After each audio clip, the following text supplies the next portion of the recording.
विचार करून सांगले करा नाव तयाचे बोल भरभरा. हरलात का? कबूल करा बरं.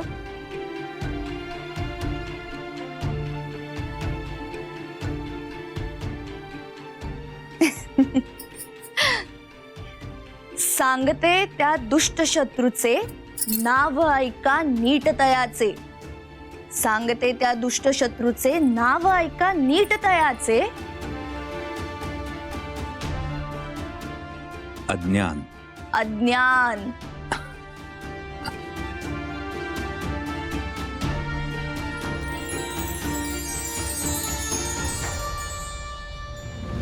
असं कसं फसलं गणित? खरं सांगतोयस का तू हे? जी पंत, ज्योतीने शाळा भरवली, सावित्री वर्गावर गेली आणि पुन्हा अबकडई. पहा, कलियुगाचा झपाटा पहा. शिव शिव शिव शिव शिव शिव शिव शिव. मी तर असे ऐकले की काही मातब्बर आपल्या मुलीला शाळेत दाखल करणार आहेत. काय? आता काहीही करून हे थांबले पाहिजे. पहिल्या दिवशी एवढा चोप दिला, शेणमारा केला, दगड मारले, तरी सुद्धा ही नमत नाही. याचा अर्थ काय? याचा अर्थ एकच, भूदेवांचा धाक संपला. धाक संपणार नाही, संपू देणार नाही. पुन्हा मंत्रांना धार देणार, प्रखर करणार मी. करेलच, स्वारी ते करेलच. परंतु दातार, भानू, नातू यांच्या वाड्यातील मुली सुद्धा शाळेत जाणार अशी कुजबूज कानावर आली आहे.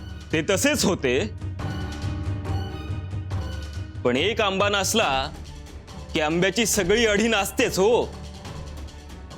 खरे तर हा मोठा घाला आहे शास्त्रावर. हे सगळे शास्त्राच्या विरोधात आहे. मी काय म्हणते, मुली शिकतायत तर शिकू द्यावे त्यांना.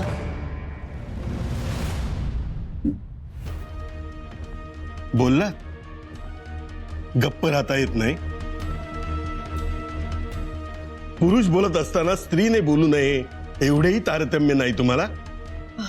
नाही म्हणजे चुकलंच माझं. पण मी काय म्हणत होते, धर्म संकटात आहे. त्याच्या रक्षणासाठी कित्येक नरपुंगवाच्या बायका हाती शेणगोळा घेऊन लढायला गल्ली बोळात सज्ज झाल्यात. अशा वेळी तू मला हितोपदेश करतेस?